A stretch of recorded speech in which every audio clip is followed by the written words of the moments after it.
সে অনেক দিনের ঘটনা। সত্যেন্দ্র চৌধুরী জমিদারের ছেলে, বিএ পাশ করে বাড়ি গিয়েছিল। তার মা বলল,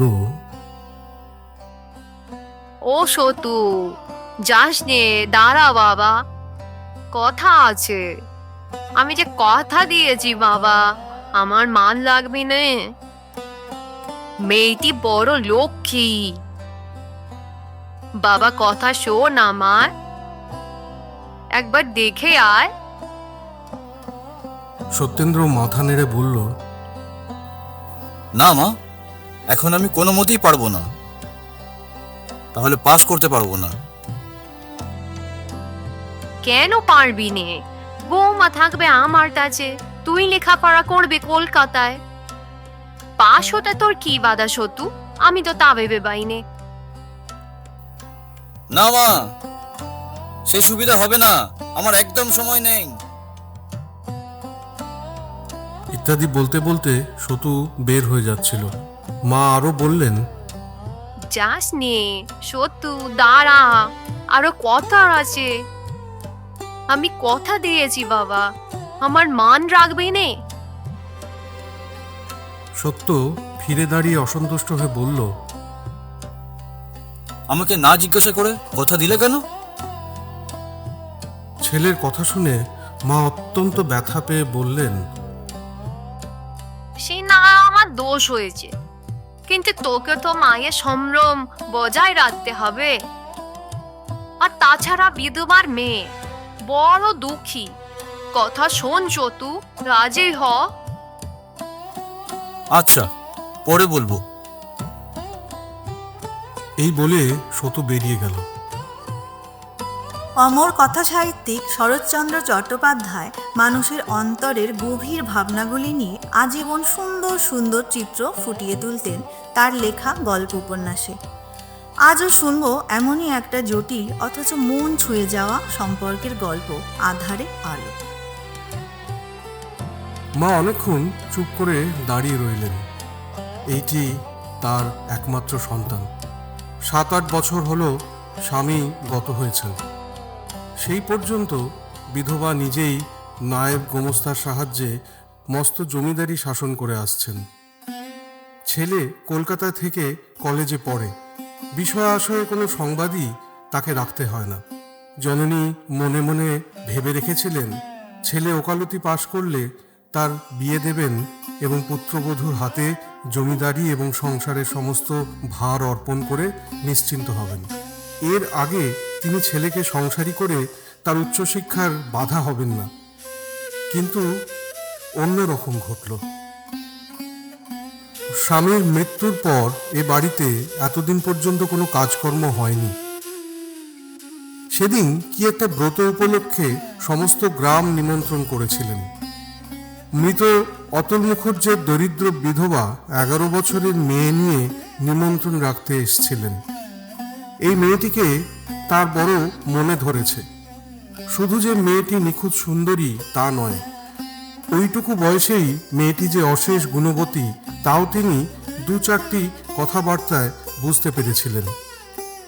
মা মনে মনে বললেন, আচ্ছা, আগে তো মেয়ে দেখাই, তারপর কেমন না পছন্দ হয় দেখা যাবে। পরদিন দুপুরবেলায় সত্য খাবার খেতে মায়ের ঘরে ঢুকতেই থমকে দাঁড়ালো। তার খাওয়ার জায়গার ঠিক সামনে আসন পেতে বৈকুণ্ঠের লক্ষ্মী ঠাকুরনটিকে ঠিক যেন হিরে মুক্তোয় সাজিয়ে বসিয়ে রাখা হয়েছে। মা ঘরে ঢুকে বললেন, আয় খেতে বস। সত্যর চমক ভাঙল। সে থতমত খেয়ে বলল, এখানে কেন? আমাকে অন্য কোথাও খেতে দাও। তুই তো আর বিয়ে করতে যাচ্ছিস না, ওই এক ফোঁটা মেয়ের সামনে তোর লজ্জা কি আর? আমি কাউকে লজ্জা করি না। বলে সত্য প্যাঁচার মতো মুখ করে সামনের আসনে বসে পড়ল। মা চলে গেলেন। মিনিট দুয়েকের মধ্যে সে খাবারগুলো কোনো মতে নাকে মুখে গুঁজে উঠে গেল। বাইরের ঘরে ঢুকে দেখল ইতিমধ্যে বন্ধুরা এসে গেছে এবং পাশার ছক পাতা হয়েছে। সে প্রথমেই দৃঢ় আপত্তিতে বলল, ও, তোরা এসে গেছিস? কিন্তু আজ আমি কিছুতেই খেলতে পারবো না, আমার ভারী মাথা ধরেছে। এই বলে সে ঘরের এক কোণে গিয়ে তাকিয়া মাথায় দিয়ে চোখ বুজে শুয়ে পড়ল। বন্ধুরা মনে মনে কিছুটা আশ্চর্য হলো এবং লোকের অভাবে পাশা তুলে দাবা পেতে বসল।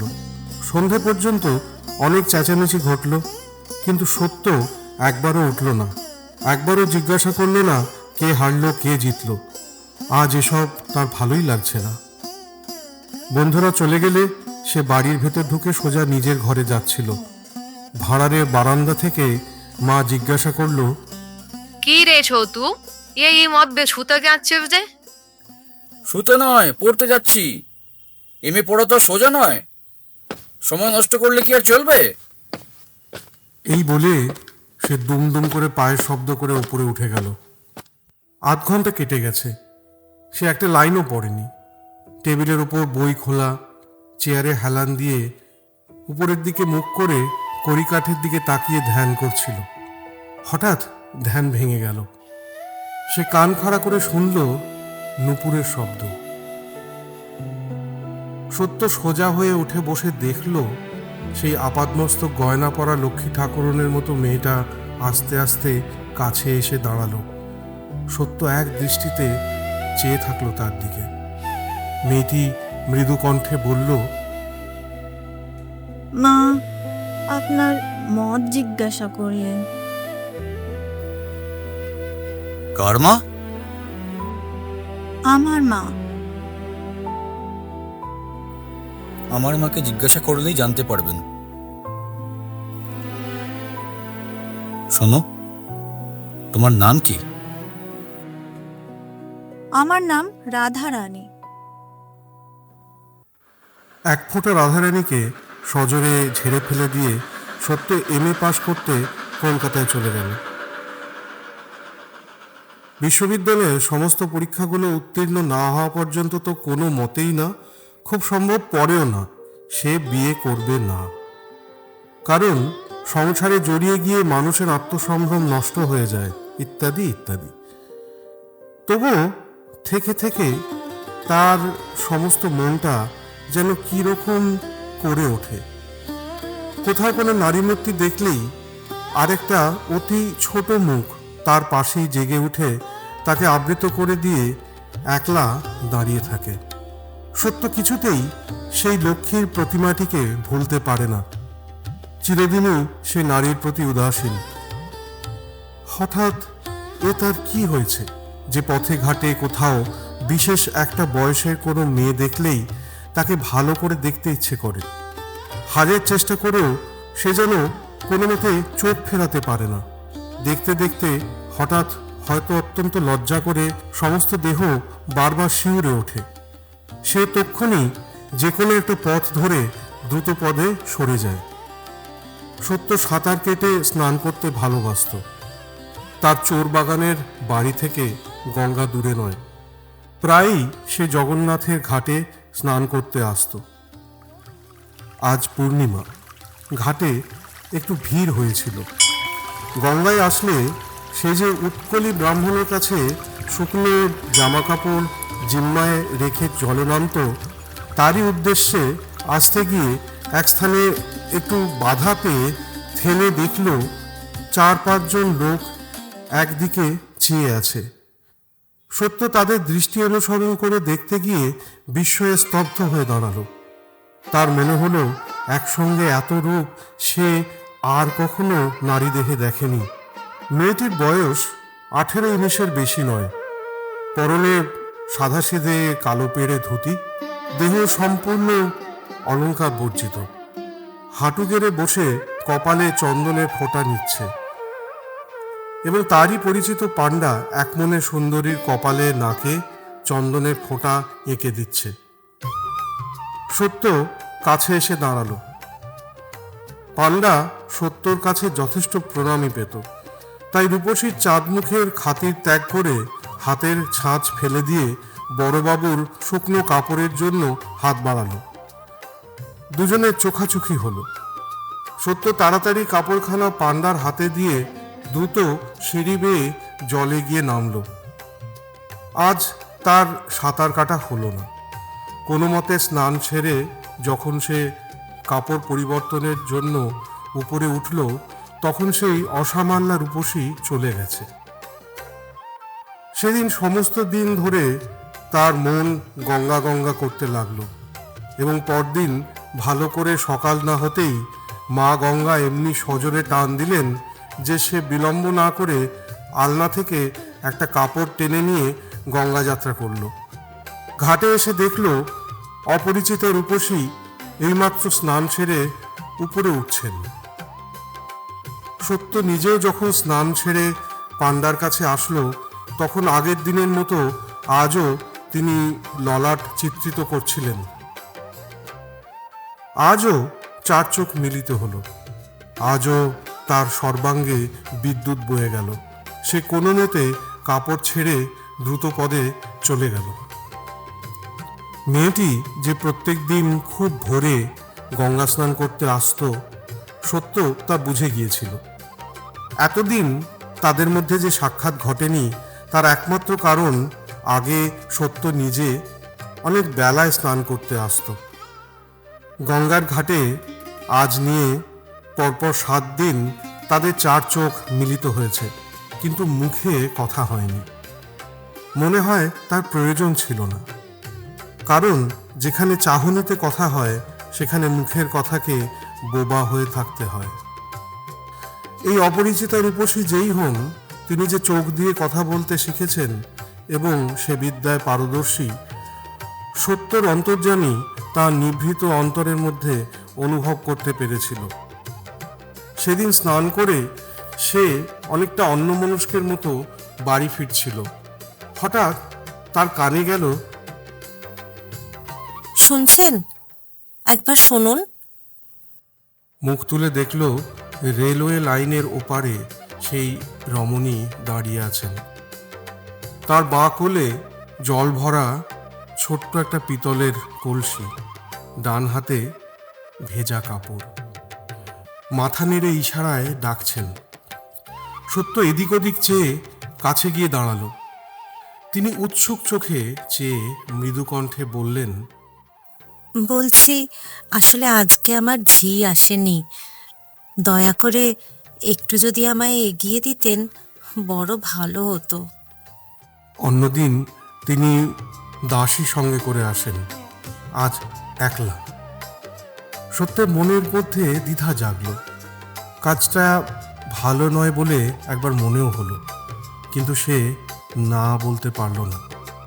রমণী তার মনের ভাব অনুমান করে একটু হাসল। এ হাসি যারা হাসতে জানে, সংসারে তাদের অপ্রাপ্য কিছুই নেই। সত্য তৎক্ষণাৎ বলল, চলুন।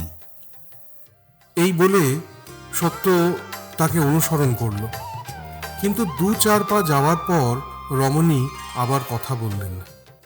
আসলে আমার ঝির অসুখ, সে আসতে পারেনি, কিন্তু আমিও গঙ্গা স্নান না করে থাকতে পারিনি। আপনারও দেখছি এ বদ অভ্যেস আছে। আগে হ্যাঁ, আমিও প্রায় গঙ্গা স্নান করি। তা এখানে আপনি কোথায় থাকেন? আমার বাড়ি চোরবাগানে। ও তাই, আমাদের বাড়ি জোড়াসাঁকোয়। আপনি আমাকে পাথুরে ঘাটার মোড় অবধি এগিয়ে দিয়ে বড় রাস্তা হয়ে চলে যেতে পারবেন।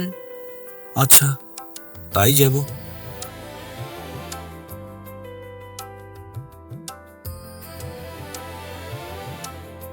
বহুক্ষণ আর কোনো কথাবার্তা হলো না।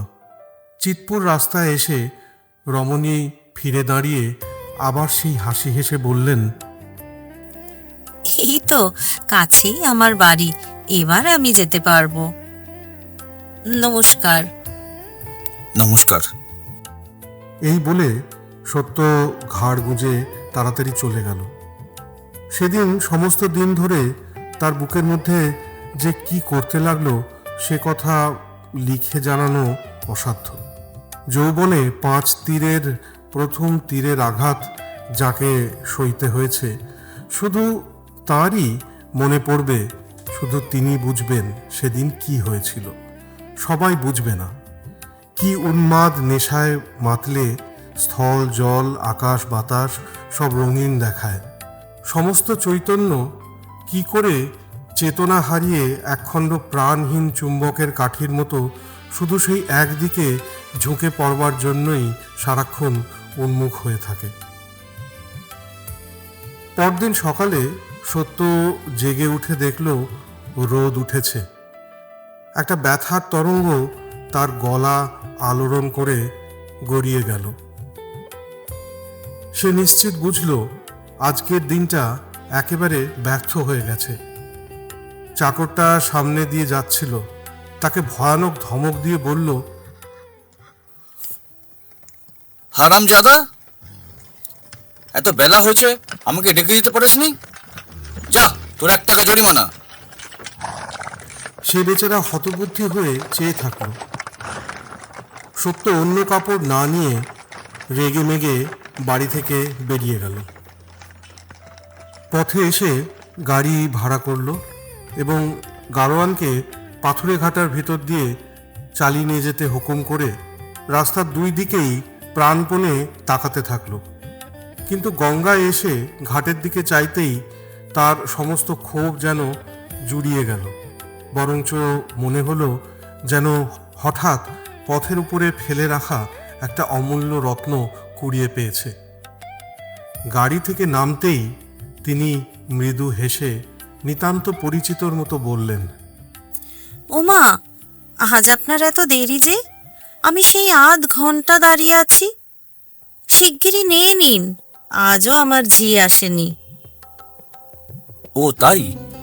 আচ্ছা আচ্ছা, আপনি 1 মিনিট অপেক্ষা করুন, আমি এক্ষুনি আসছি। এই বলে শত তাড়াতাড়ি জলে গিয়ে নামল। সাঁতার কাটা তার কোথায় গেল? সে কোনো মতে গোটা 2-3 ডুব দিয়ে ফিরে আসলো। বলল, আরে, এ কি? আমার গাড়ি কোথায় গেল? আমি তাকে ভাড়া দিয়ে বিদেয় করেছি। আপনি ভাড়া দিলেন? তা না হয় দিলাম। আপনি আসুন তো, এমনিই বলে আমি অনেকক্ষণ দাঁড়িয়ে আছি। এই ভুবনমোহন হাসি হেসে ওই রমণীটি এগিয়ে গেলেন। সত্য একেবারেই মরেছিল। যত নিরীহ, যত অনভিজ্ঞই হোক, একবারও সন্দেহ হতো এসব কি। পথ চলতে চলতে রমণী বললেন, আপনার বাড়ি যেন কোথায় বললেন?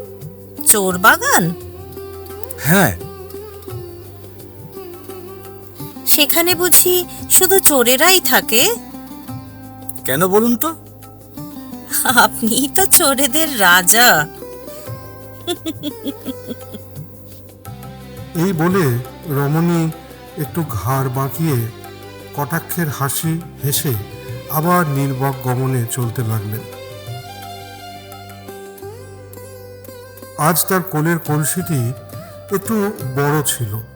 ভিতরে গঙ্গার জল ছলাচ্ছল ছলাচ্ছল শব্দে, অর্থাৎ ওরে মুগ্ধ, ওরে অন্ধ যুবক সাবধান, এসব ছলনা সব ফাঁকি বলে উছলিয়ে উছলিয়ে একবার ব্যঙ্গ একবার তিরস্কার করতে লাগলো। মোড়ের কাছাকাছি এসে সত্য সসংকোচে বলল, গাড়ি ভাড়াটা? সে তো আপনার দেওয়াই হয়েছে। আমার দেওয়া কি করে?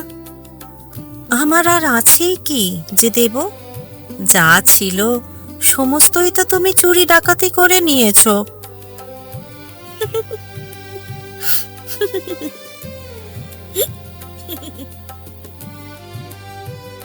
এই অভিনয়ে সত্য দেখতে পায়নি। তাই এই চুরির প্রচ্ছন্ন ইঙ্গিত তীব্র বিদ্যুতের রেখার মতো তার সংশয়ের জাল ছিঁড়ে ফেলে তার বুকের অন্তঃস্থল পর্যন্ত পৌঁছে গেল।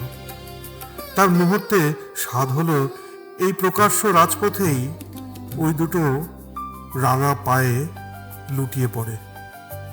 কিন্তু চোখের নিমেষে গভীর লজ্জায় তার মাথা এমনই হেঁট হয়ে গেল যে সে মুখ তুলে একবার প্রিয়তমার মুখের দিকে চেয়েও দেখতে পারল না। নিঃশব্দে নত মুখে ধীরে ধীরে চলে গেল। অন্যদিকের ফুটপাতে তার আদেশ মতো দাসী অপেক্ষা করছিল। কাছে এসে বলল, আচ্ছা দিদিমণি, বাবুটিকে এমন নাচিয়ে নিয়ে বেড়াচ্ছ কেন? বলি কিছু আছে টাছে? 2 পয়সা টানতে পারবে তো? তা জানি নে, কিন্তু এই হাবাগোবা লোকগুলোকে নাকে দড়ি দিয়ে ঘুরোতে আমার বেশ লাগে। এত পারা তুমি। কিন্তু যাই বলো দিদিমণি, দেখতে যেন রাজপুত্তুর। যেমন চোখ মুখ তেমনি রং। তোমাদের দুটিকে না দিব্যি মানায়। দাঁড়িয়ে কথা বলছিলে যেন একটি জোড়া গোলাপ ফুটেছিল গো। হুম, আচ্ছা চল চল, পছন্দ হয়ে থাকে না হয় তুই নিস। না গো দিদিমণি, ও জিনিস প্রাণ ধরে কাউকে দিতে পারবে না, তা বলে দিলুম। জ্ঞানীরা বলেছেন অসম্ভব কাণ্ড চোখে দেখলেও বলবে না, কারণ অজ্ঞানীরা বিশ্বাস করে না। এই অপরাধেই শ্রীমন্ত বেচারা নাকি শ্মশানে গিয়েছিল। সে যাই হোক, এটা খুবই সত্যি কথা। সত্য সেদিন বাসায় ফিরে টেনিসন পড়ছিল এবং ডন জুয়ানের বাংলা তর্জমা করতে বসেছিল। অত বড় ছেলে, কিন্তু একবারও সংশয়ের কণামাত্র তার মনে আসেনি। দিনের বেলা শহরের পথে ঘাটে এমন অদ্ভুত প্রেমের বান ডাকা সম্ভব কি? কিংবা সে বানের স্রোতে গা ভাসিয়ে চলা কি নিরাপদ? দিন 2 পরে স্নানের শেষে বাড়ি ফেরবার পথে অপরিচিতা হঠাৎ বলল, কাল রাতে বুঝলেন থিয়েটার দেখতে গিয়েছিলুম। সরলার কষ্ট দেখলে বুক ফেটে যায়, তাই না? সত্য সরলা প্লে দেখেনি, স্বর্ণলতা বই পড়েছিল। আস্তে আস্তে বলল, হ্যাঁ, বড় দুঃখ পেয়েই মারা গেল। উফ, কি ভয়ানক কষ্ট। আচ্ছা, সরলাই বা তার স্বামীকে এত ভালোবাসলে কি করে? আর তার বড় যাই বা পারেনি কেন বলতে পারো? স্বভাব। ঠিক তাই, বিয়ে তো সকলেরই হয়, কিন্তু সব স্ত্রী পুরুষই কি পরস্পরকে সমান ভালোবাসতে পারে? পারে না। কত লোক আছে মরবার দিনটি পর্যন্ত ভালোবাসা কি জানতেও পায় না, জানবার ক্ষমতাই তাদের থাকে না। দেখনি কত লোক গান বাজনা হাজার ভালো হলেও মন দিয়ে শুনতে পারে না। কত লোক তো আবার কিছুতেই রাগে না, রাখতেই পারে না। লোকে তাদের খুব গুণ গায় বটে, আমার কিন্তু নিন্দে করতে ইচ্ছে করে। কেন? তারা অক্ষম বলে। অক্ষমতার কিছু কিছু গুণ থাকলেও থাকতে পারে, কিন্তু দোষটাই বেশি। এই যেমন সরলার ভাসুর, স্ত্রীর এত বড় অত্যাচারেও তার রাগ হলো না। আর তার স্ত্রী ওই প্রমোদাটা কি শয়তান মেয়ে মানুষ! আমি থাকতুম তো রাক্ষসীর গলা টিপে দিত। তো তুমি থাকতে কি করে? প্রমোদা বলে সত্যি তো কেউ ছিল না, কবির কল্পনা মাত্র। তবে অমন কল্পনা করা কেন? আচ্ছা, সবাই বলে সমস্ত মানুষের ভেতরেই ভগবান আছেন, আত্মা আছেন, কিন্তু প্রমোদার চরিত্র দেখলে মনে হয় না যে তার ভেতরেও ভগবান ছিলেন। সত্যি বলছি তোমাকে। কোথায় বড় বড় লোকের বই পড়ে মানুষ ভালো হবে, মানুষকে মানুষ ভালোবাসবে, তা না এমন বই লিখে দিলেন যা পড়লে মানুষের ওপর মানুষের ঘৃণা জন্মে যায়। বিশ্বাস হয় না যে সত্যি সব মানুষের অন্তরেই ভগবানের মন্দির আছে। সত্য খুব অবাক হয়ে রমণীটির মুখের দিকে চেয়ে রইল। বলল, তুমি বুঝি খুব বই পড়ো? ইংরেজি জানি নে তো, বাংলা বই যা বেরোয় সব পড়ি। এক একদিন তো সারা রাত্রি পড়ি। এই যে বড় রাস্তা, চলো না আমাদের বাড়ি, যত বই আছে সব তোমায় দেখাবো। কি, তোমাদের বাড়ি? হ্যাঁ, আমাদের বাড়ি। চলো চলো, যেতে হবে তোমাকে। হঠাৎ সত্যর মুখ ফ্যাকাশে হয়ে গেল।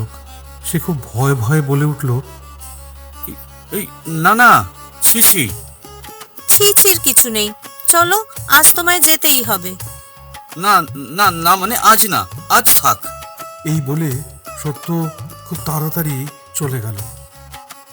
আজ তার এই অপরিচিতা প্রেমিকার উদ্দেশ্যে গভীর শ্রদ্ধার ভারে তার হৃদয় অবনত হয়ে থাকল। সকালবেলা স্নান করে সত্য ধীরে ধীরে বাড়িতে ফিরছিল। তার দৃষ্টি ক্লান্ত, সজল, চোখের পাতা তখনও আর্দ্র। আজ 4 দিন হলো সেই অপরিচিতা প্রিয়তমাকে দেখতে পায়নি, আর তিনি গঙ্গা স্নানে আসেন না। আকাশ পাতাল কত কি যে এই কদিন ধরে ভেবেছে তার সীমা নেই। মাঝে মাঝে এ দুশ্চিন্তাও মনে উঠেছে, হয়তো তিনি বেঁচে নেই, হয়তোবা মৃত্যু শয্যায়, কে জানে।